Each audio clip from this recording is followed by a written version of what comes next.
Hello student, आज हम एक न्यू रिएक्शंस के बारे में बात करने वाले हैं।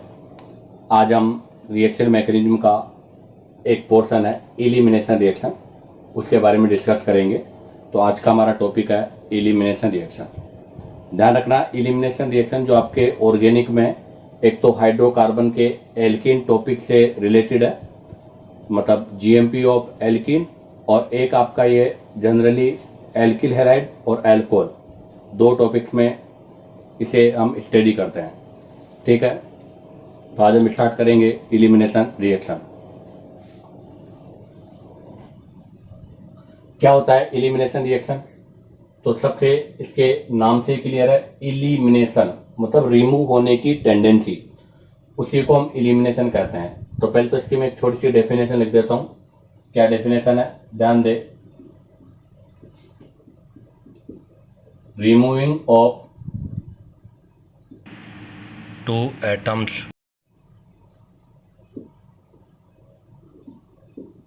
from a molecule. Removing of two atoms from a molecule. एक मॉलिक्यूल से टू एटम का रिमूव होना एलिमिनेशन रिएक्शन कहलाता है। एंड फॉर्म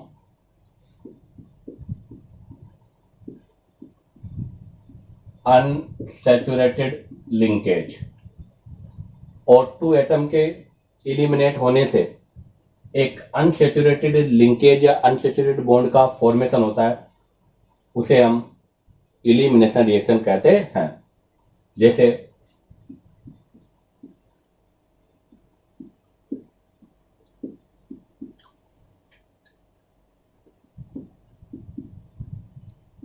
जैसे मैंने ये आपके पास कोई भी रिएक्टेंट या सब्ट्रैक्ट लिया है, इसमें ये एक्स और Y both are living group. Living group से सेंस है जो यहां से रिमूव किए जाएंगे। जब ये दोनों ग्रुप लिविंग होंगे तो एक्स माइनस वाई हो जाएगा, जिसमें क्या होगा, एक ग्रुप तो इस बॉन्ड को छोड़ के जाएगा। तो जैसे मान लो ये वाई यहां से बॉन्ड को छोड़ के जा रहा है, तो बॉन्ड यहां शिफ्ट हो जाएगा, और ये एक्स इस बॉन्ड को अपने साथ लेके यहां से रिमूव हो जाएगा। इससे यहां पर एक अनसैचुरेटेड कंपाउंड का फॉर्मेशन हो जाएगा, और इसे हम क्या कहते हैं, एलिमिनेशन रिएक्शन। तो यही क्या है, एलिमिनेशन रिएक्शन का एग्जांपल है। अब आता है कंडीशन कि एलिमिनेशन रिएक्शन कब होगा। तो एलिमिनेशन रिएक्शन के लिए कंडीशन है कि at least one leaving group, अर्थात जो भी आप सब्ट्रैक्ट ले रहे हो उसके पास एक लिविंग ग्रुप होना कंपलसरी है। अगर लिविंग ग्रुप नहीं होगा तो रिएक्शन पॉसिबल नहीं होगा। तो क्या कंडीशन है,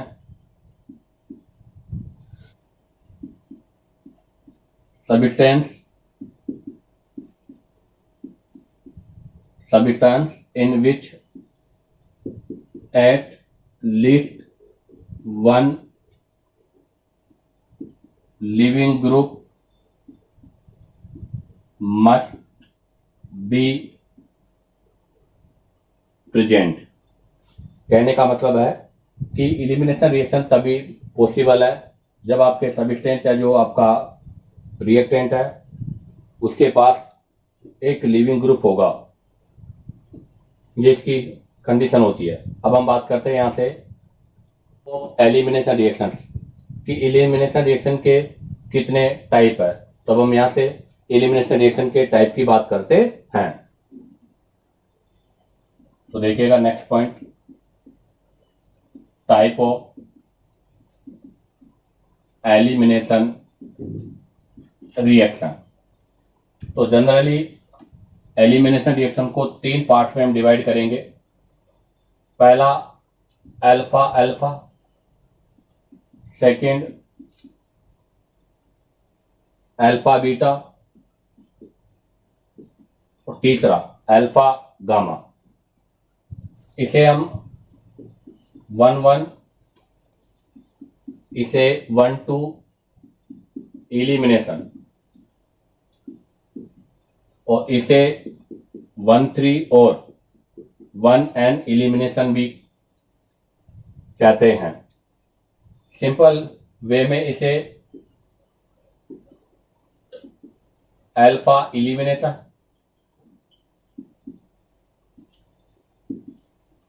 और इसे एलिमिनेशन कहते हैं। अब बात आती है कि हमने जो क्लासिफिकेशन किया है वो किस बेस पर किया है।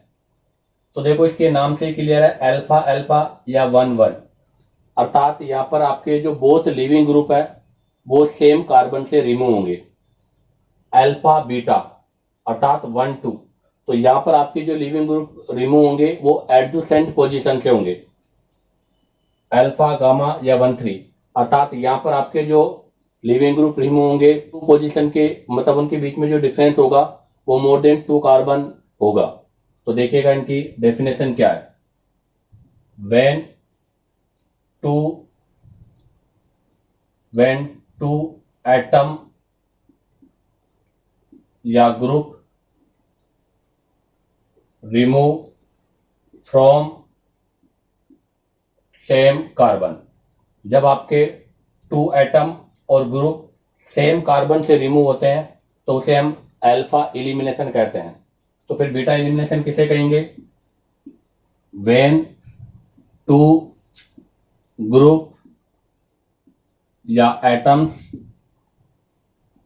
रिमूव फ्रॉम एडजेसेंट कार्बन, अगर वो आपके एडजेसेंट कार्बन से रिमूव होंगे या इलिमिनेटेड होंगे, हम यहां इलिमिनेटेड भी लिख सकते हैं। तो when 2 group atoms are eliminated from adjacent carbon उसे हम अल्फा बीटा कहते हैं। और इसको मतलब 1 गामा की क्या बनेगी? तो इसके अंदर होगा व्हेन 2 ग्रुप और atoms are eliminated from 1n position, अगर वो 1n पोजीशन से रिमूव हो रहे हैं तो उसे हम अल्फा गामा कहेंगे। अगर वो एडजेसेंट कार्बन से हो रहे हैं तो उसे अल्फा बीटा कहेंगे। और अगर वो एक ही कार्बन से हो रहे हैं तो उसे हम अल्फा एलिमिनेशन कहते हैं। अब हम सबसे पहले अल्फा गामा की बात कर लें। अल्फा गामा के अंदर हमेशा रिंग का फॉर्मेशन होगा। अल्फा गामा के अंदर हमेशा रिंग का फॉर्मेशन होगा। जैसे मैं एग्जांपल बता दूं, जैसे 3 कार्बन पर मैंने एक लिविंग ग्रुप एक्स ले लिया, एक वाई ले लिया। जब ये लिविंग ग्रुप हटेगा ये इस बॉन्ड को ले जाएगा तो इनके बीच में एक न्यू बॉन्ड का फॉर्मेशन होगा और 3 मेंबर साइक्लिक रिंग साइक्लोप्रोपेन का फॉर्मेशन हो जाएगा। अब बात आती है अल्फा बीटा एलिमिनेशन की। क्या होगा अल्फा बीटा एलिमिनेशन? इसके बारे में तो हमें पूरा डिटेल से पढ़ना है अभी। उसके अंदर आपका तो अल्फा एलिमिनेशन में देखिएगा CH3CHX और Y है। जब ये दोनों लिविंग ग्रुप यहां से बाहर हो जाएंगे तो यहां पर आपके पास कार्बीन का फॉर्मेशन होगा। कार्बीन, ध्यान दे, कार्बीन एक इंटरमीडिएट है, उसका फॉर्मेशन होगा जो कि 6 कार्बन कंटेनिंग होती है, अर्थात इसके आउटर मोस्ट सेल में केवल 6 इलेक्ट्रॉन होती है और ये इलेक्ट्रॉन डेफिशिएंट भी होती है। और अल्फा अल्फा एलिमिनेशन का सबसे बेस्ट और कॉमन एग्जांपल, एक ही एग्जांपल है पूरे आपके केमिस्ट्री में जनरली, कौन सा? Chloroform plus alcoholic KOH। Chloroform और अल्कोहलिक KOH की रिएक्शन कराते हैं जो जनरली आपके राइमर टीमान में आइसोसाइनाइड टेस्ट में यूज होता है। तो ये 2 जगह आपके यूज होता है, एक तो राइमर टीमान रिएक्शन और एक carbylamine test, isocyanide test जिसको बोलते हैं। उन दोनों रिएक्शन में हम क्लोरोफॉर्म प्लस अल्कोहलिक KOH को यूज करते हैं, जहां पर आपका इंटरमीडिएट क्या फॉर्मेशन होता है? कार्बिन। किस तरह से फॉर्मेशन होता है ये मैं आपको एक्सप्लेन कर दूं। तो देखिएगा, यह है क्लोरोफॉर्म, अल्कोहलिक KOH में से पहले आएगा OH माइनस जो कि क्या है? बेस। अब क्या होगा? बेस सबसे पहले इस हाइड्रोजन को, यह है एसिडिक हाइड्रोजन, कौन सा हाइड्रोजन है ये? एसिडिक, इसको एब्स्ट्रैक्ट करेगा जिससे इस कार्बन पर नेगेटिव चार्ज अर्थात कार्बेनाइन का फॉर्मेशन हो जाएगा। अब ये जो कार्बेनाइन बना है इसमें ये क्लोरीन अपने इलेक्ट्रॉन को लेकर रिमूव हो जाएगा और ये आपके पास कार्बीन का फॉर्मेशन हो जाएगा। तो ध्यान दें, अगर किसी भी रिएक्शन में chloroform plus alcoholic KOH use हो रहा है, वैसे तो जनरली दो ही जगह यूज होगा, एक तो राइमटिमान और एक आपका कार्बन अमाइन टेस्ट। इन दोनों रिएक्शन के अंदर आपका इंटरमीडिएट जो बनेगा वो कार्बन होगा, क्योंकि जब क्लोरोफॉर्म पर हम बेस की रिएक्शन कराएंगे तो बेस में OH क्लोरोफॉर्म के एसिडिक हाइड्रोजन के साथ रिएक्शन करके एसिड बेस रिएक्शन होगा। कौन सा रिएक्शन होगा? एसिड बेस रिएक्शन होगा। ध्यान रखना, एसिड बेस रिएक्शन होगा और इस एसिड बेस रिएक्शन से यहां पर वाटर मॉलिक्यूल्स बाहर हो जाएगा, अर्थात यहां पर क्या रिमूव हो जाएगा? आपका वाटर मॉलिक्यूल रिमूव हो जाएगा। और जब यहां से इस पर नेगेटिव चार्ज होगा तो ये क्लोरीन अपने बॉन्ड को लेकर रिप्लेस हो जाएगा और ये आपका नेगेटिव चार्ज एक लोन पेयर में कन्वर्ट हो जाएगा। इससे आपके ये कार्बन का फॉर्मेशन हो गया। किसका फॉर्मेशन हो गया? कार्बन का फॉर्मेशन हो गया। तो मैं आपको अल्फा गामा एलिमिनेशन के बारे में बता चुका हूं, मैं आपको अल्फा अल्फा एलिमिनेशन के बारे में बता चुका हूं। अब आता है आपका अल्फा बीटा एलिमिनेशन, और इस एलिमिनेशन के बारे में तो हमें आगे पूरा डिटेल से भी पढ़ना है। तो ध्यान रखना, अल्फा अल्फा एलिमिनेशन आपके वो होगा जिसमें both leaving group same carbon से रिमूव होंगे, जिसमें सबसे बेस्ट एग्जांपल है क्लोरोफॉर्म प्लस अल्कोहलिक KOH।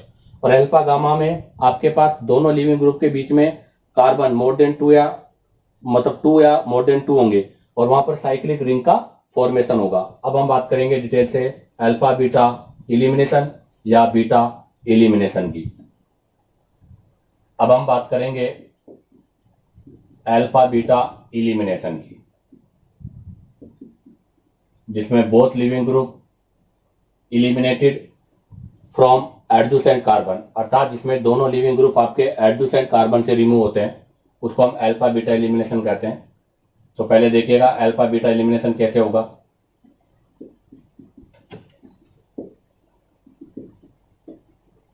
ये मैंने रिएक्टेंट लिया है, इसकी रिएक्शन आपको करानी पड़ेगी स्ट्रॉन्ग बेस, या आप कह दो कि कोई भी आप बेस यूज करोगे उस बेस की प्रेजेंस में रिएक्शन होगा। अब आप देखो ये H और जो X है यहां पर, ये बोथ आर लिविंग ग्रुप, ये दोनों यहां पर लिविंग ग्रुप का काम कर रहे हैं, जिसमें हाइड्रोजन जो है वो प्रोटॉन के रूप में है। तो इसमें दो लिविंग ग्रुप है, उनमें से एक हाइड्रोजन है, एक आपका X ग्रुप है, एक आपका हाइड्रोजन है जो प्रोटॉन के रूप में है, और बोथ आर लिविंग ग्रुप। जब ये दोनों यहां से रिमूव होंगे तो यहां पर आपके पास एल्कीन का फॉर्मेशन होगा। किसका फॉर्मेशन होगा? एल्कीन का। किसके प्रेजेंस में? बेस के प्रेजेंस में। क्या होगा? हाइड्रोजन प्रोटॉन के रूप में यहां से रिमूव होगा, ये जो हाइड्रोजन वाला बॉन्ड है ये यहां शिफ्ट हो जाएगा, और ये जो लिविंग ग्रुप है अपने बॉन्ड को लेकर के पास यहां पर एल्कीन का फॉर्मेशन हो जाएगा। अब अगर हम बात करें अल्फा बीटा एलिमिनेशन की, तो अल्फा बीटा एलिमिनेशन को हम फर्दर 3 पॉइंट में क्लासिफिकेशन करते हैं, अर्थात इसका फर्दर क्लासिफिकेशन किया है। तो पहला तो हो जाएगा E1 रिएक्शन, सेकंड हो जाएगा आपका E2 रिएक्शन, और थर्ड हो जाएगा E1CB रिएक्शन। तो हम अल्फा बीटा एलिमिनेशन में भी 3 टाइप की रिएक्शनें पढ़ते हैं, E1 रिएक्शन, E2 रिएक्शन और E1CB कॉन्जुगेटेड बेस। हाँ, याद रखना E1 रिएक्शन को हम यूनिमोलिकुलर एलिमिनेशन रिएक्शन भी कहते हैं, यूनिमोलिकुलर एलिमिनेशन रिएक्शन, और इसको बोला जाता है बाय मोलिकुलर एलिमिनेशन रिएक्शन। तो ध्यान दें, अल्फा बीटा एलिमिनेशन में आपके both leaving group adjacent position से होंगे, बेस की प्रेजेंस में होंगे, जहां पर ये HX रिमूव हो जाएगा और आपके एल्कीन का फॉर्मेशन होगा। ये भी 3 टाइप का है, E1, E2, E1CB। E1 को यूनिमोलिकुलर, E2 को बाइमोलिकुलर, और एक आपका हो गया E1CB। अब हम यहाँ से स्टडी करेंगे, वो ध्यान रखें, सबसे हाईली बेस होगा NaNH2, ये बेस स्ट्रेंथ का ऑर्डर है। इसके बाद में आपका आता है अल्कोहलिक KOH, और उसके बाद में आपका आता है एक्वस KOH, ये इनके बेसिक स्ट्रेंथ का ऑर्डर है। Na2 के प्रेजेंस में हाईली बेसिक होने की वजह से रिएक्टिविटी फास्ट होगी, फिर अल्कोहलिक KOH और सबके बाद में एक्वस KOH। यहां पर तो आपके सब्स्टिट्यूशन होने का भी चांस होता है। तो देखिए E1 uni molecular elimination reaction, इसके बारे में हम स्टडी करने जा रहे हैं, यूनी मोलिकुलर रिएक्शंस।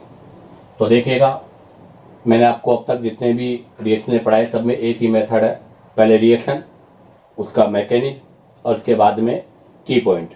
ध्यान दें, आपको ऑर्गेनिक में हर रिएक्शन का मैकेनिज्म आपको पता होना चाहिए, क्योंकि अगर कोई क्वेश्चन बेसिक होगा या कोई क्वेश्चन आपका डीपली होगा, कॉम्प्लिकेटेड होगा, तो उसको हम केवल मैकेनिज्म से सोल्व कर सकते हैं, डायरेक्ट वे में सोल्व नहीं कर सकते। तो इसलिए हमें मैकेनिज्म के बारे में पता होना जरूरी है। तो देखिएगा, पहले रिएक्शन,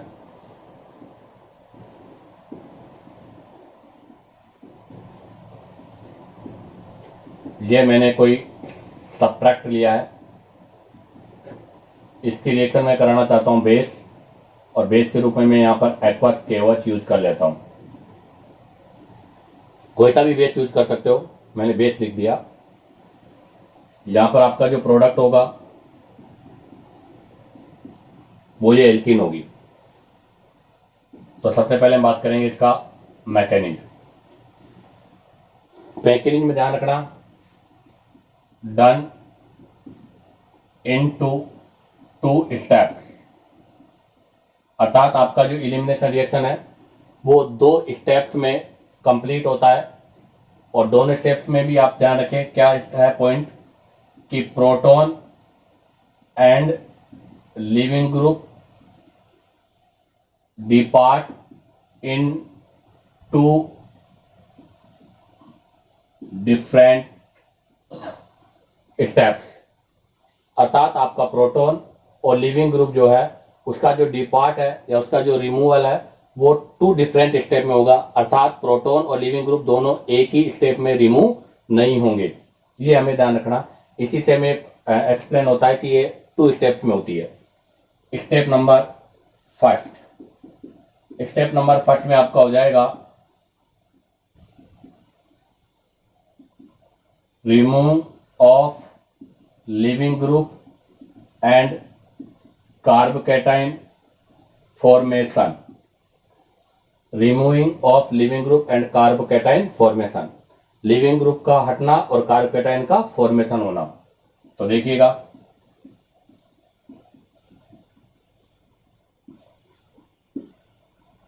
ये स्टेप आपका स्लो है और आरडीएस है, और हमें पता है कि जो स्टेप स्लो और आरडीएस होते हैं वही रेट डिटरमाइन स्टेप है। तो यहां से सबसे पहले आपका ये लिविंग ग्रुप इस बॉन्ड को लेकर रिमूव हो जाएगा।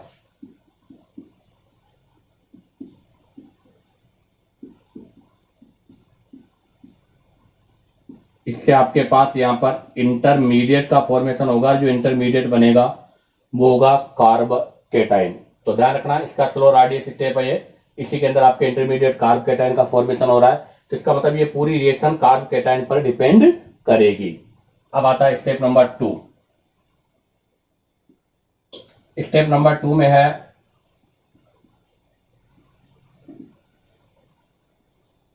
Abstract of proton by base. हमने यहां पर जो बेस यूज किया है वो बेस इस प्रोटॉन को, जिसको हम एसिडिक हाइड्रोजन कहते हैं, उसको एब्स्ट्रैक्ट कर देगा और आपकी रिएक्शन को कंप्लीट करेगा। तो देखिएगा,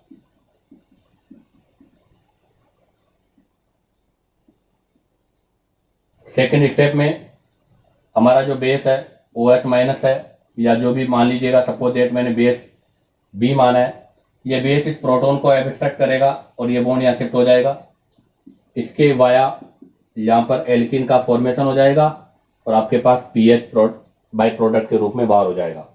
ये रिएक्शन आपका स्लो नहीं है, फास्ट है, और ये फास्ट होने की वजह से रेट डिटरमाइन स्टेप का पार्ट भी नहीं है। तो ये इसका मैकेनिज्म है। तो ध्यान रखना, E1 या यूनिमोलिकुलर रिएक्शन का जो मैकेनिज्म 2 स्टेप्स में होता है। फर्स्ट स्टेप में कार्ब कैटायन का फॉर्मेशन होगा और सेकंड स्टेप में आपका एब्स्ट्रैक्ट ऑफ प्रोटॉन होगा। अब हम बात करते हैं इसके आगे की। आपका एलिमिनेशन जो रिएक्शन होता है वो एलिमिनेशन के साथ साथ में हमेशा सब्स्टिट्यूशन भी होता है, अर्थात E1 and substitution goes parallel. ये दोनों रिएक्शन पैरेलल चलती है। इसलिए अभी जैसे आपका इंटरमीडिएट जो बना था, तो अभी हमारे यहाँ रिएक्शन में जो इंटरमीडिएट था वो ये था। इस पर हमने यहां पर जो यूज किया था एक्वस KOH। अगर suppose that OH minus behave like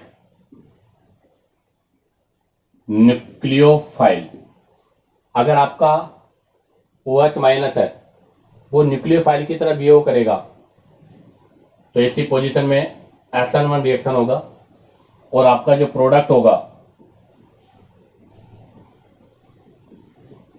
वो ये होगा, जिसे हम SN1 प्रोडक्ट कहते हैं। अब बात आती है, अगर ये आपका OH माइनस जो है वो बेस की तरह बिहेव करे,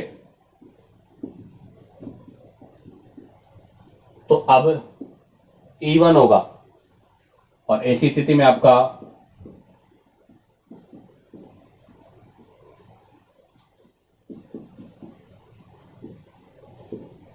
प्रोडक्ट का फॉर्मेशन होगा।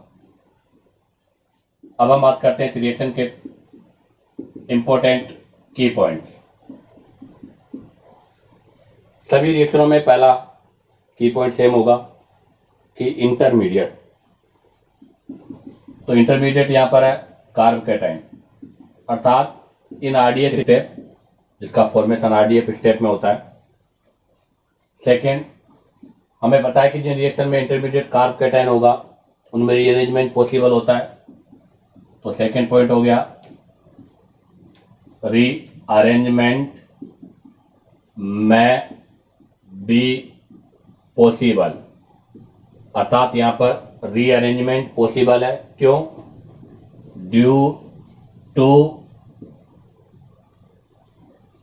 Formation of carbocation. Carbocation के फॉर्मेशन के कारण यहां पर हम रीअरेंजमेंट पॉसिबल होता है। थर्ड, अगर इंटरमीडिएट कार्ब कैटायन है तो reactivity of E1 is directly proportional stability of carbocation. E1 की जो रिएक्टिविटी है वो कार्ब कैटायन की स्टेबिलिटी पर डिपेंड करेगी। इसका मतलब जितना स्टेबल कार्ब कैटायन होगा उसका रेट उतना ही फास्ट होगा। अगर आपका कार्ब कैटायन लीस्ट स्टेबल होगा तो रेट ऑफ रिएक्शन भी क्या होगा? स्लो होगा। तो हम यहां पर बात करें रिएक्टिविटी ऑर्डर, तो रिएक्टिविटी ऑर्डर में सबसे ज्यादा स्टेबिलिटी ऑफ कैटायन होता है बेंजाइलिक। बेंजाइलिक के बाद में होगा एलाइलिक और एलाइलिक के बाद में होगा 3 डिग्री, 3 डिग्री के बाद में 2 डिग्री, 2 डिग्री के बाद में 1 डिग्री और सबसे लीस्ट स्टेबल होगा मिथाइल कैटायन। तो E1 की रिएक्टिविटी सबसे फास्ट बेंजाइलिक में, फिर एलाइलिक में, फिर 3 डिग्री में, फिर 2 डिग्री में, फिर 1 डिग्री में और सबसे लेस होगी मिथाइल कैटायन में। उसके बाद हम बात करते हैं next point number 5, chemical kinetics.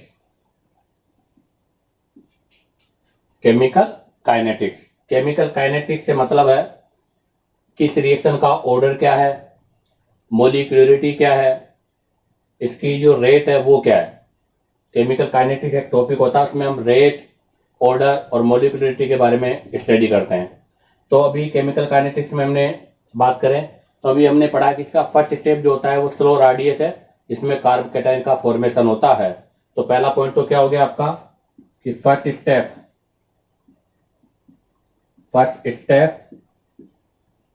Slower and RDS, अर्थात इसका फर्स्ट स्टेप जो है वो स्लो है और RDS है, जिसके अंदर किसका फॉर्मेशन होता है? कार्ब कैटायन का फॉर्मेशन होता है। और अगर बात करें सेकंड स्टेप की तो second step fast, second step fast, जिसके अंतर्गत आपका जो सेकंड स्टेप होता है वो फास्ट होता है और इसके अंदर बेस के द्वारा क्या किया जाता है, प्रोटॉन को एब्स्ट्रैक्ट किया जाता है, in which beta hydrogen abstract by base and form double bond. तो ध्यान दें, केमिकल काइनेटिक्स में पहला स्टेप स्लो और आरडीएस है जिसमें आपका लीविंग ग्रुप रिमूव होता है, और सेकंड स्टेप आपका फास्ट है जिसके अंदर आपका बीटा हाइड्रोजन एब्स्ट्रैक्ट होता है बेस के वाया और किसका फॉर्मेशन करता है, डबल बॉन्ड का फॉर्मेशन करता है। तो अब हम देखते हैं इसकी केमिकल काइनेटिक्स के बारे में। Rate of reaction is directly proportional, या हम डायरेक्ट लिख सकते हैं के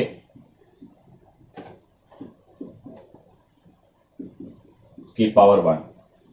तो इसका मतलब इस रिएक्शन का जो ऑर्डर है वो कितना हो गया, फर्स्ट, इसलिए इसको बोला जाता है first order kinetic reaction with respect to subtract। ये subtract के रेस्पेक्ट में फर्स्ट ऑर्डर काइनेटिक रिएक्शन है।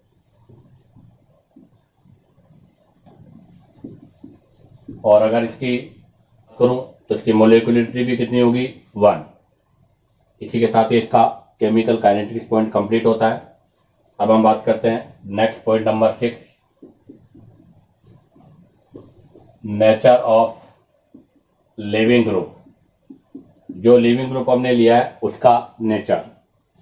तो ध्यान दें आप कि इसका जो पहला स्टेप स्लो और आरडीएस है, उसी स्टेप में आपके लिविंग ग्रुप का रिमूवल होता है, अर्थात loss of leaving group in RDS, अर्थात जो आपकी आरडीएस स्टेप है, रेट डिटरमाइन स्टेप है, उसी के अंदर आपके लिविंग ग्रुप का एलिमिनेशन होता है। तो इसका मतलब यहाँ पर आपके जो लिविंग ग्रुप है उसकी नेचर पर भी रिएक्शन डिपेंड करेगा। तो रिएक्टिविटी ऑर्डर ऑफ आरएक्स सबसे ज्यादा होगी आयोडाइड, फिर ब्रोमाइड, फिर क्लोराइड और सबके बाद में होगी फ्लोराइड। कहने का मतलब यह है कि आयोडाइड की रिएक्टिविटी सबसे फास्ट है और फ्लोराइड की रिएक्टिविटी सबसे स्लो है। ऐसा क्यों? क्योंकि हमें पता है कि लिविंग एबिलिटी जो होती है वो हमेशा एसिडिक स्ट्रेंथ के डायरेक्टली प्रोपोर्शनल होती है। आपकी लिविंग एबिलिटी जो है वो डायरेक्टली प्रोपोर्शनल है किसके, एसिडिक नेचर के। जिसकी एसिडिक स्ट्रेंथ ज्यादा होगी उसकी लिविंग एबिलिटी ज्यादा होगी। और आपको पता है आयोडाइड I- की एसिडिक स्ट्रेंथ ज्यादा है। कर दूं कि जब यहां से I- हटेगा तो I- बनेगा, ये Br- बनेगा, ये Cl- बनेगा, ये F- बनेगा। ये सभी एक ही ग्रुप के एलिमेंट है, और जब एक ही ग्रुप के एलिमेंट होते हैं तो हमेशा साइज जो होता है वो कंसिडर फैक्टर होता है। अब आप जरा देखिएगा, आयोडाइड का साइज है क्या, लार्ज। आयोडाइड का साइज लार्ज होने की वजह से इस पर नेगेटिव चार्ज इजीली डिस्ट्रीब्यूट हो जाता है, जबकि फ्लोराइड का साइज क्या होता है, छोटा, इसलिए यहाँ पर नेगेटिव चार्ज जो है वो इजीली डिस्ट्रीब्यूट नहीं होता। अर्थात यहाँ पर इलेक्ट्रॉन डेंसिटी डिक्रीज हो जाती है, इससे इसकी स्टेबिलिटी बढ़ जाती है, जबकि वहां पर इसकी स्टेबिलिटी कम होती है। अब बताओ, अगर इसकी स्टेबिलिटी ज्यादा होगी तो इसका फॉर्मेशन क्या होगा, मोर होगा, जबकि इसकी स्टेबिलिटी कम होगी तो उसका फॉर्मेशन क्या होगा, लेस होगा। अगर इसका फॉर्मेशन मोर होगा तो रिएक्टिविटी भी क्या होगी, फास्ट होगी। तो देखिएगा, मैं इसका रीजन लिख देता हूं। क्या है reason, large in size, hence more dispersion of negative charge and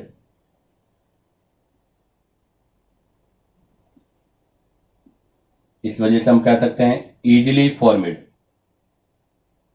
जबकि अगर हम यहां बात करें तो smaller in size, smaller in size, least stable,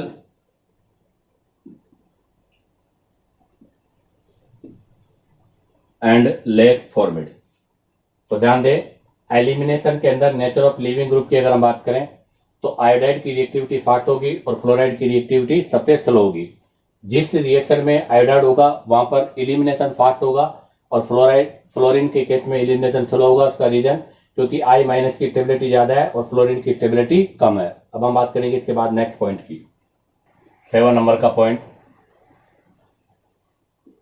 nature of solvent. जो हम सॉल्वेंट ले रहे हैं उसका नेचर क्या है। तो अभी हमने देखा था कि इसका जो फर्स्ट स्टेप है उसमें कार्बोकेटाइन का फॉर्मेशन हो रहा है, अर्थात आयनाइजेशन हो रहा है। और जो रिएक्शन है आयनाइज होती है वो हमेशा पोलर प्रोटिक सॉल्वेंट में होती है। तो क्या पॉइंट बनेगा वो देखिएगा।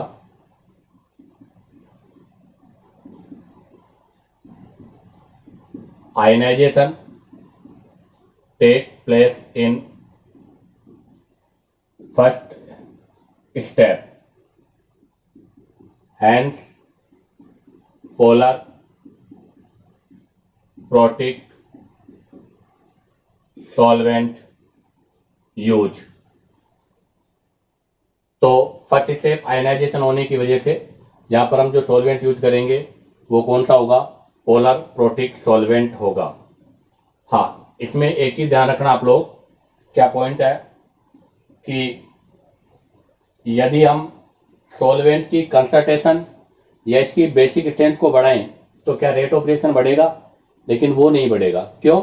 क्योंकि जैसा अभी हमने इसकी केमिकल काइनेटिक्स पढ़ा था तब कहा था कि इसका ऑर्डर क्या होता है, फर्स्ट, अर्थात इवन रिएक्शन की जो ऑर्डर है वो यूनिमोलिकुलर और फर्स्ट ऑर्डर है जो ओनली फॉर सब्ट्रैक्ट पर डिपेंड करती है। किस पर डिपेंड नहीं करेगी, सॉल्वेंट पर और बेस पर डिपेंड नहीं करेगी। इसलिए ध्यान रखना, the concentration of solvent and basicity have no effect। तो इसकी जो कंसंट्रेशन ऑफ सॉल्वेंट है उसकी कंसंट्रेशन और उसकी जो बेसिक स्ट्रेंथ है वो आपके रिएक्शन पर रखती है। अब हम बात करेंगे point number 8, nature of reagent, कि हम यहाँ पर रिएजेंट जो यूज करेंगे वो कौन सा होगा। तो ध्यान रखना, इवन रिएक्शन के लिए वीक बेस, ध्यान दे, इवन रिएक्शन के लिए जनरली जो आपका रिएजेंट होता है वो वीक बेस होता है। हाँ, एक point, water can not be use for this purpose. Water को हम इस पर्पज के लिए यूज नहीं करते। उसका रीजन क्या है, क्योंकि वाटर न्यूक्लियोफाइल भी है, वाटर बेस भी है, बट वाटर की न्यूक्लियोफिलिसिटी, वाटर की जो न्यूक्लियोफिलिसिटी है वो बेस पर डोमिनेंट है। अर्थात हम ऐसे कह सकते हैं कि वाटर की जो बेसिक स्ट्रेंथ है वो लेस है और न्यूक्लियोफिलिसिटी क्या है, मोर है। इस वजह से ये एलिमिनेशन के स्थान पर या एलिमिनेशन की जगह पर सब्स्टिट्यूशन रिएक्शन ज्यादा करता है। तो ध्यान रखना, water can not be use for this purpose. उसका रीजन क्या है, because water is nucleophile as well as base, but nucleophilic nature more dominant, nature more dominant है। इस वजह से वहां पर सब्स्टिट्यूशन रिएक्शन फास्ट होता है, इसलिए हम वाटर को कभी यूज नहीं करेंगे। अब आता है नेक्स्ट पॉइंट आपका 9 नंबर, टेम्परेचर। ध्यान दे, एलिमिनेशन रिएक्शन के अंदर टेम्परेचर का भी बहुत रोल है। ये ध्यान दे, अगर टेम्परेचर इंक्रीज होगा तो कन्फर्म है रेट ऑफ एलिमिनेशन जो रिएक्शन है या जो रेट ऑफ इवन रिएक्शन है वो भी इंक्रीज होगा। तो इसका मतलब ये हुआ कि एलिमिनेशन रिएक्शन टेम्परेचर के डायरेक्टली प्रोपोर्शनल है। टेम्परेचर इंक्रीज होने के साथ साथ एलिमिनेशन रिएक्शन भी क्या होगा, इंक्रीज होगा। तो हम ऐसे कह सकते हैं कि एलिमिनेशन रिएक्शन, आपका जो एलिमिनेशन रिएक्शन है वो टेक प्लेस अबाउट 70 से 100 डिग्री सेंटीग्रेड टेम्परेचर। आपका एलिमिनेशन जो रिएक्शन होता है वो आपके 70 से 100 डिग्री सेंटीग्रेड टेम्परेचर पर ही पॉसिबल है। अगर आपका टेम्परेचर लो होगा तो रेट ऑफ रिएक्शन भी डिक्रीज होगा। तो ध्यान रखना, एलिमिनेशन और सब्स्टिट्यूशन में अगर कंपैरिजन करना है तो उसका एक कंपैरिजन ये भी है कि अगर आपका कोई रिएक्शन विदाउट टेम्परेचर हो रहा है तो वहां एलिमिनेशन नहीं होगा, और अगर आपका कोई रिएक्शन टेम्परेचर के साथ हो रहा है तो वहां पर क्या होगा, एलिमिनेशन होगा। तो इसके साथ में एक आपको स्पेशल नोट लिख रहा हूं जो कि एलिमिनेशन और सब्स्टिट्यूशन के बीच में डिफरेंशियल करता है। जैसे अभी अपने पढ़ा था वाटर वाला कि वाटर की प्रेजेंस में एलिमिनेशन नहीं है, सब्स्टिट्यूशन होता है, वैसे ही इसके टेम्परेचर के लिए भी एक नोट बता रहा हूं मैं आपको। देखिएगा वो नोट क्या है। नोट यह है कि if reaction occur without temperature, अगर मान लीजिएगा आपकी जो रिएक्शन है वो टेम्परेचर की हो रही है, तो ऐसी स्थिति पर देन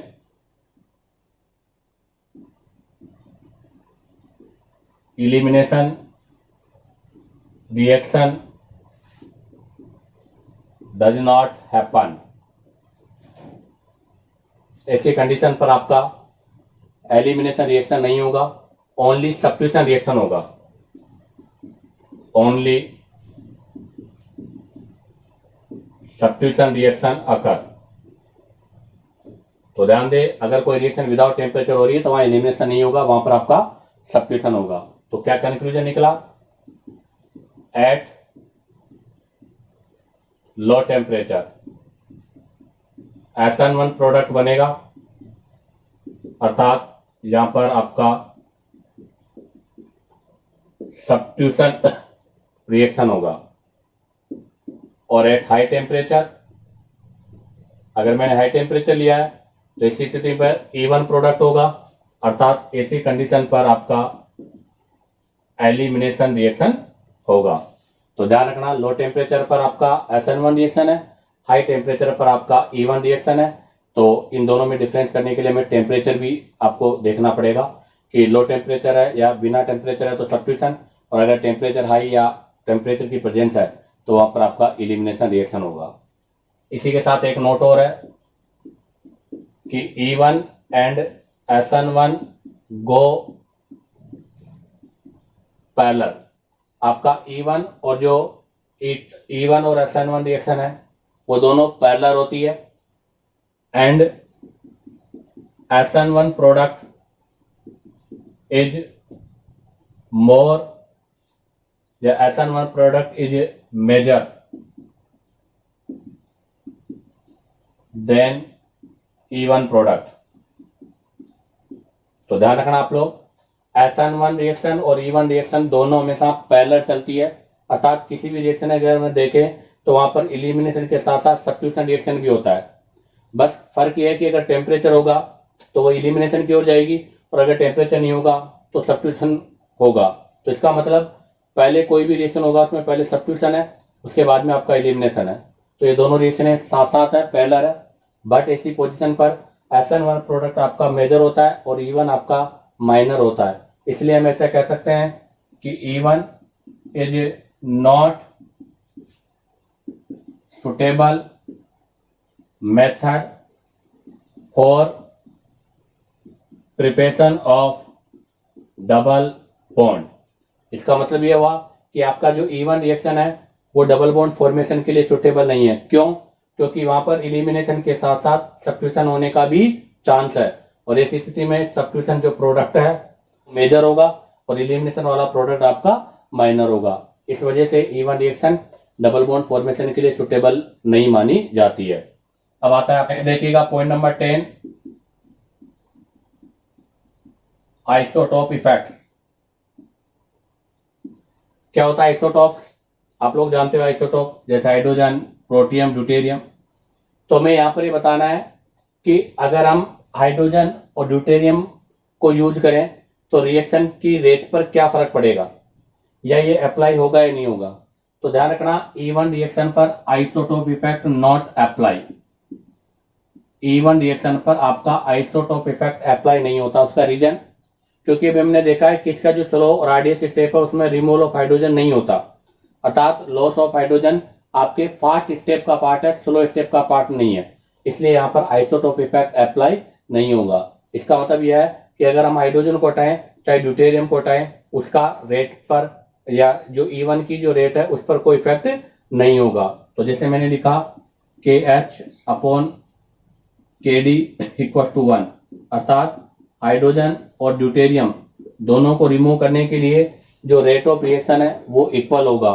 तो हम ऐसे भी कह सकते हैं कि आपकी जो आइसोटोप इफेक्ट है E1 रिएक्शन में अप्लाई नहीं होगा। क्यों नहीं होगा? बिकॉज लॉस ऑफ हाइड्रोजन, जो आपका लॉस ऑफ हाइड्रोजन हो रहा है, is not part of RDS, अर्थात हाइड्रोजन का जो रिमूवल है वो RDS का पार्ट नहीं है। तो हम चाहे हाइड्रोजन को हटाएं चाहे ड्यूटेरियम को हटाएं, दोनों में ही रेट ऑफ रिएक्शन सेम होगी। ठीक है, अब हम बात करते हैं नेक्स्ट पॉइंट की। तो देखिएगा point number 11, it is neither stereo specific nor stereo selective. क्या पॉइंट है कि यहां पर जो प्रोडक्ट आपका बनेगा वो कोई स्पेसिफाइड प्रोडक्ट नहीं होगा, जैसे मीजो, रेसिमिक मिक्सर, इस टाइप का नहीं होगा।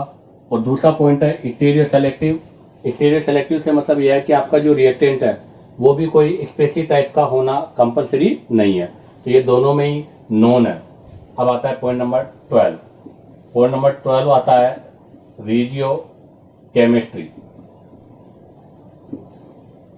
ध्यान दें, रीजियो केमिस्ट्री के अंदर यहां पर आपका अप्लाई होगा सेट-जेप रूल, अर्थात हमारे पास यहां जो भी प्रोडक्ट बनेगा वो सेट-जेप रूल के अकॉर्डिंग बनेगा। क्या है सेट-जेप रूल? क्या कहा था सेट-जेप ने? सेट-जेप एक साइंटिस्ट था, उन्होंने कहा था कि more substituted alkene is major product. आपकी जो मोर सब्स्टिट्यूटेड एल्कीन है, अर्थात वो एल्कीन जिस पर सब्स्टिट्यूटेंट ग्रुप ज्यादा है, उसकी स्टेबिलिटी हमेशा ज्यादा होती है। क्यों? क्योंकि उसमें नंबर ऑफ अल्फा हाइड्रोजन क्या होंगे? ज्यादा होंगे। कब? When smaller size base is use. अगर हम स्मॉलर साइज का बेस यूज करते हैं तो ऐसी पोजीशन पर आपका मोर सब्स्टिट्यूटेड एल्कीन हमेशा मेजर प्रोडक्ट होगा। तो ध्यान रखना, E1 रिएक्शन जो होती है उसमें बनने वाला आपका प्रोडक्ट हमेशा सेट-जेप रूल के अकॉर्डिंग होगा। अब हम बात करते हैं, इसमें एक एग्जांपल एक्सप्लेन कर दूं मैं आपको। जैसे मैंने ये आपके पास कोई एग्जांपल लिया है, इसका मैं E1 कराना चाहता हूं, तो क्या होगा? सबसे पहले इंटरमीडिएट कार्ब कैटायन का फॉर्मेशन होगा। तो यहाँ पर हम इंटरमीडिएट कार्ब कैटायन का ये फॉर्मेशन कर दिया। अब आप देखो इस कैटायन के रेस्पेक्ट में यहाँ पर भी हाइड्रोजन है, यहाँ पर भी हाइड्रोजन है, ये भी बीटा हाइड्रोजन है, ये भी बीटा हाइड्रोजन है। तो यहाँ से दो टाइप के बीटा हाइड्रोजन होंगे, एक तो बीटा 1 और एक बीटा 2। अगर बीटा 1 हाइड्रोजन जाता है तो आपका प्रोडक्ट ये बनेगा, और अगर आपका बीटा 2, तो बीटा 2 से तो ये बनेगा, बीटा 1 से ये बनेगा। अब आप देखिएगा, ये वाली एल्कीन आपकी मोर सब्स्टिट्यूटेड है, मोर सब्स्टिट्यूटेड है, ये वाली आपकी लेस सब्स्टिट्यूटेड है। जो एल्कीन आपकी मोर सब्स्टिट्यूटेड है वो मेजर है, तो ये मेजर है और ये आपका माइनर है। क्यों है ये? क्योंकि यहाँ पर 3 और 3 6 अल्फा हाइड्रोजन है, जबकि यहाँ पर केवल 2 हाइड्रोजन है। ये बनेगा 80% और ये बनेगी 20%। इसी के साथ आपका ये point number 12 regio chemistry complete होता है। अब हम बात करेंगे पॉइंट नंबर 13। पॉइंट नंबर 13 में हम ग्राफिकल रिप्रेजेंटेशन करते हैं E1 का। तो ग्राफिकल रिप्रेजेंटेशन में देखिएगा आप लोग, यहाँ पर आपके एनर्जी है और यहाँ पर रिएक्शन कोऑर्डिनेटर। अभी हमने देखा 2 स्टेप्स में रिएक्शन है, तो इंटरमीडिएट का फॉर्मेशन होगा उससे पहले ट्रांजिशन स्टेट और प्रोडक्ट से पहले भी ट्रांजिशन स्टेट। तो यहाँ का जो ग्राफ होगा वो इस तरह से होगा। यहाँ पर आपने क्या लिया, आपका सब्ट्रैक्ट है, ये इस पर रिएक्शन कराए अपने बेस की, ये ट्रांजिशन स्टेट फर्स्ट, ये इंटरमीडिएट कार्बोकेटाइन, ये ट्रांजिशन स्टेट सेकंड और ये आपके एल्कीन प्रोडक्ट को रिप्रेजेंट करती है। तो ये इसका ग्राफ है जो कौन सी रिएक्शन को रिप्रेजेंट कर रहा है, एक्सोथर्मिक। तो ये इसका ग्राफिकल रिप्रेजेंटेशन है, ध्यान रखना। इंटरमीडिएट से पहले ट्रांजिशन स्टेट और ट्रांजिशन सेकंड, और इन दोनों में भी अगर एनर्जी लेवल की बात करें तो ट्रांजिशन स्टेट की फर्स्ट की जो एनर्जी है वो ट्रांजिशन स्टेट सेकंड से क्या है, ज्यादा है। अब हम यहाँ से बात करेंगे कुछ स्पेशल पॉइंट्स। तो मैं कुछ स्पेशल पॉइंट्स आपको बता रहा हूँ। स्पेशल नोट में पहला स्पेशल नोट क्या है, स्पेशल नोट में पहला नोट ये है कि if beta hydrogen absent,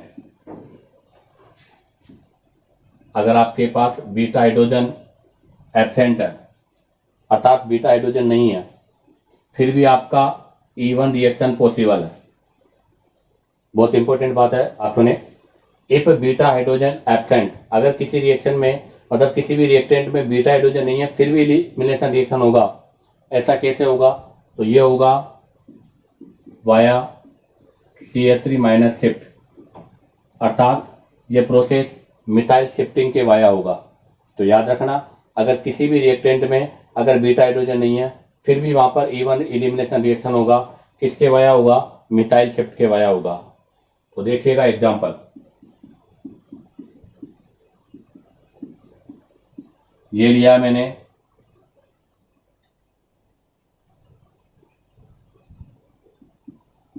neo pentyl bromide लिया है, हमने लिया है नियो पेंटाइल ब्रोमाइड। तो जिस कार्बन पर हेलोजन लगा वो अल्फा, उसके नेक्स्ट कार्बन बीटा। तो देखिएगा ये बीटा कार्बन है और इस बीटा कार्बन पर कोई भी हाइड्रोजन नहीं है, तो नो बीटा हाइड्रोजन। तो ध्यान रखना, ये अल्फा कार्बन है, ये बीटा कार्बन है और इस बीटा कार्बन पर कोई भी हाइड्रोजन नहीं है। तो क्या यहाँ एलिमिनेशन नहीं होगा, फिर भी होगा।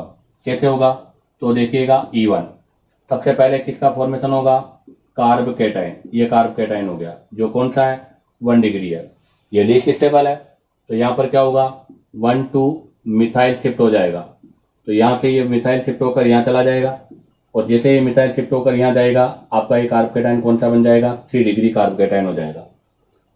अब आप देखिएगा ये जो आपका 3 डिग्री कार्बोकेटाइन हो रहा है, इस 3 डिग्री कार्बोकेटाइन पर हाइड्रोजन यहाँ पर भी है, हाइड्रोजन यहाँ पर भी है। तो यहाँ से आपके 2 टाइप के प्रोडक्ट की पॉसिबिलिटीज है। तो मैं देख के आपको बताता हूँ। तो यहाँ से देखो अब आपके, तो यहाँ से आपके 2 टाइप के प्रोडक्ट का फॉर्मेशन होगा, एक ही हाइड्रोजन एक ही है। तो मैं अगर इस वाले हाइड्रोजन को रिमूव करता हूँ तो ये वाला एल्कीन का फॉर्मेशन होगा और इस वाले को मैं रिमूव करता हूँ तो ये वाला एल्कीन होगा। इसमें आपका ये एल्कीन मेजर है और ये माइनर है, ये अकॉर्डिंग टू सेथ जेफ है क्योंकि ये मोर सब्स्टिट्यूटेड है के साथ। यहाँ पर नंबर ऑफ अल्फा हाइड्रोजन 333 कितने होंगे, 9 अल्फा हाइड्रोजन है और ये मोर सब्स्टिट्यूटेड है, जबकि ये लेस सब्स्टिट्यूटेड है और लेस अल्फा हाइड्रोजन है, इसलिए मेजर है और ये माइनर है। इसी के साथ पॉइंट नंबर 2 क्या कहता है, पॉइंट नंबर 2 कि जब आप मिशन कर रहे हो और कहीं भी 6 मेंबर रिंग आ गई, जैसे 6 मेंबर रिंग है,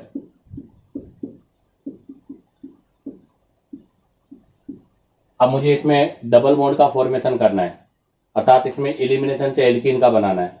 तो ध्यान दें, ऐसी पोजीशन पर आपके एंडोसाइक्लिक, इसको बोलते हैं एंडोसाइक्लिक, और बार की तरफ डबल बॉन्ड लगा देते हैं, इसको बोलते हैं एक्सोसाइक्लिक। तो ऐसी पोजीशन पे एंडोसाइक्लिक जो प्रोडक्ट होता है वो आपका मेजर होता है और एक्सोसाइक्लिक जो प्रोडक्ट होता है वो आपका माइनर होता है। कहने का मतलब यह है कि 6 मेंबर रिंग में डबल बॉन्ड अंदर की साइड, इन साइड जो डबल बॉन्ड है उसकी स्टेबिलिटी ज्यादा होगी वाले डबल बॉन्ड के कंपेयर में। तो ध्यान रखना, अगर आपके पास कोई भी कंडीशन आ जाए 6 मेंबर रिंग में, तो आपको हमेशा डबल बॉन्ड कहाँ बनाना है, इन साइड में बनाना है, बाहर की तरफ डबल बॉन्ड नहीं बनाना। इसी के साथ एक पॉइंट और आपका थर्ड आता है, क्या है कि हमें पता है कि यहाँ पर इंटरमीडिएट क्या फॉर्मेशन हो रहा है, कार्ब केटाइन। तो जैसे आप देखिएगा, ये आपका लिविंग ग्रुप है, ये हाइड्रोजन है, ये अल्फा है, ये बीटा है। तो अगर बीटा कार्बन आपका ब्रांचिंग है, या हम ऐसा कहते हैं कि अगर कोई भी आप ऐसे रिएजेंट मतलब ऐसे ग्रुप यूज कर रहे हो जो स्टेबिलिटी ऑफ केटाइन को इंक्रीज करती है, तो वहां पर आपका क्या होगा, इलिमिनेशन का जो रेट है वो भी क्या होगा, इंक्रीज होगा। तो ऐसी स्थिति पर ध्यान रखना, E1 की जो रेट है वो क्या हो जाएगी, इंक्रीज हो जाएगी। तो हमें ध्यान देना है क्या कि those group which increase stability of carbocation also increase rate of E1। तो ध्यान रखना, वो ग्रुप जो कार्बोकेटाइन की स्टेबिलिटी को इंक्रीज करते हैं वो सब ग्रुप E1 की रिएक्टिविटी को भी इंक्रीज करेंगे।